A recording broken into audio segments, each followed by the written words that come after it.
Assalamualaikum.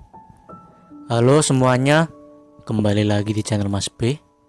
Mas B harap kamu semua baik-baik saja ya. Jaga kesehatan kalian.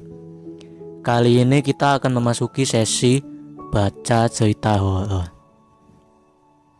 Sebelum lanjut, jangan lupa subscribe channel Mas B dan aktifin notif loncengnya agar nggak ketinggalan video baru dari Mas B.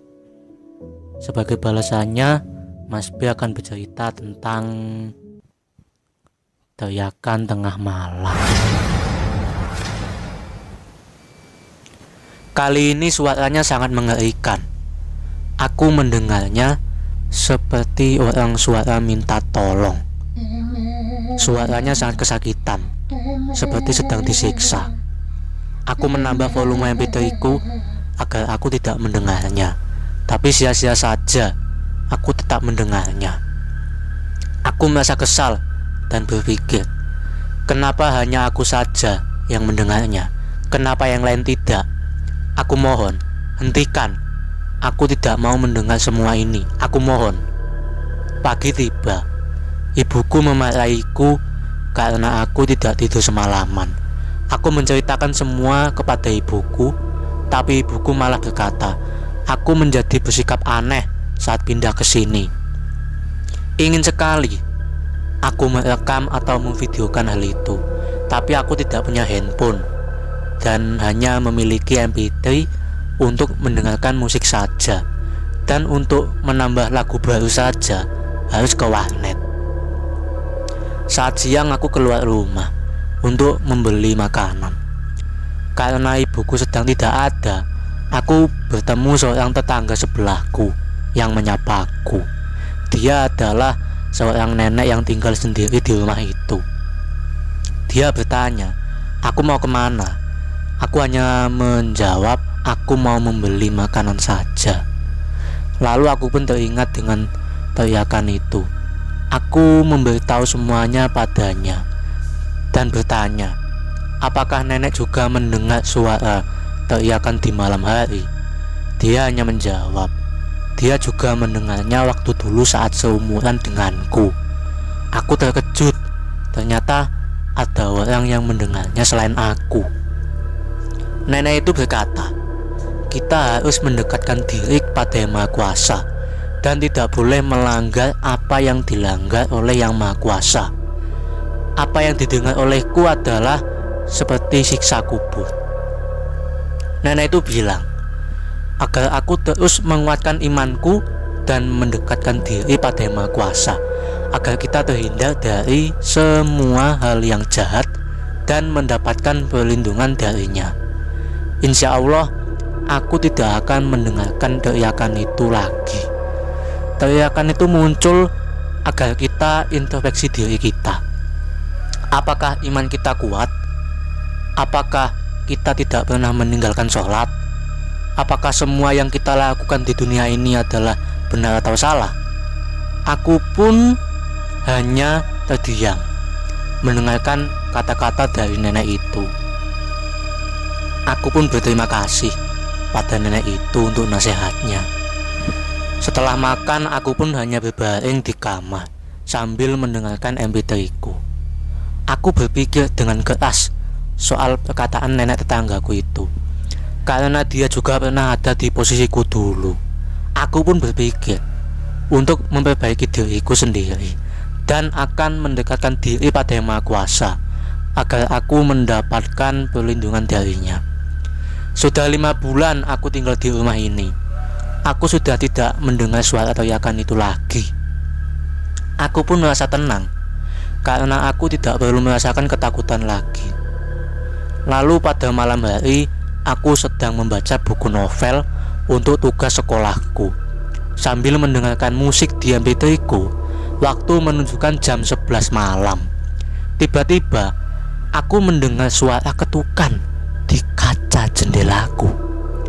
Aku terkejut karena suara itu menyebutkan namaku, dan aku mencium bau seperti bau bedak yang sangat wangi. Aku tidak bisa bergerak ataupun berkata-kata. Musik di MP3 ku tiba-tiba mendadak berhenti. Bulu kuduku berdiri. Aku pun berkeringat dingin dan bergetar. Aku pun membaca doa-doa agar suara itu hilang. Aku terus membaca doa agar suara itu pergi. Pada akhirnya suara itu pun hilang. Aku bisa kembali bergerak dan MP3 milikku kembali menyala. Padahal aku sudah tidak mendengar suara itu. Tapi kenapa suara itu kembali lagi? Aku melepas MP3 ku. Aku pun mulai tidur karena aku ingin melewati malam ini dengan cepat. Namun aku tidak bisa tidur sama sekali. Keesokan harinya aku mendengar kalau aku dan keluargaku akan pindah ke rumah kakek 3 hari lagi, karena kakek akan memberikan rumahnya kepada ayahku. Aku pun merasa senang karena aku tidak akan mendengar suara-suara aneh lagi. Ayahku berkata, mungkin saja kau tidak akan bersikap aneh di sana, karena sikapku sangatlah aneh saat kita pindah ke sini. Ayahku bilang agar aku tidak berimajinasi lagi soal hantu. Ya, aku memakluminya karena orang-orang tidak ada yang sama di posisiku. Malam hari pun tiba. Aku selesai membereskan barang-barangku untuk pindah ke rumah kakek. Walaupun aku sangat sedih karena rumah kakek sangat jauh dari teman-temanku, aku membaringkan tubuhku di kasur karena lelah dan menyalakan MP3 ku.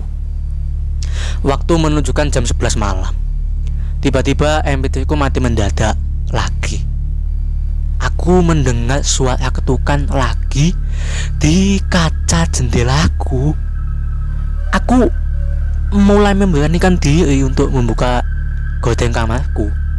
Dengan tangan bergetar, aku membukanya secara perlahan. Alangkah terkejutnya aku karena kamarku dekat dengan pemakaman itu. Bahkan ada makam di dekat jendelaku. Aku pun berpikir pantas saja dijual murah karena banyak hal menyeramkan, dan rumah ini sangat dekat pemakaman umum. Aku melihat ke kiri dan ke kanan.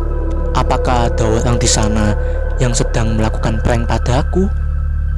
Aku merasa kalau tidak ada orang di sana, aku berpikir untuk kembali tidur saja.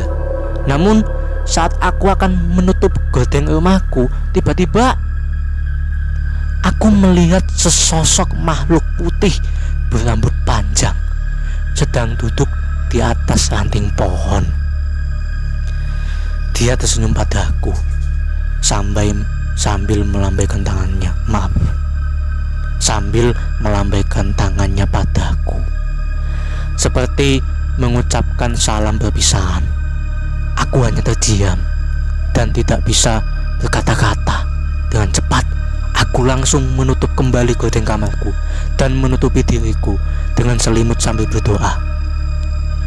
Esok pun tiba. Akhirnya aku bisa pergi dari rumah itu. Aku mendengar kalau rumah itu akan dirobohkan dan akan dijadikan pemakaman umum kembali.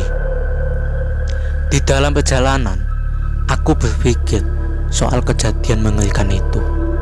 Ini adalah pengalamanku yang paling menyeramkan dan aku tidak bisa melupakannya. Itulah kisahku. Apa kisah menyeramkan kalian?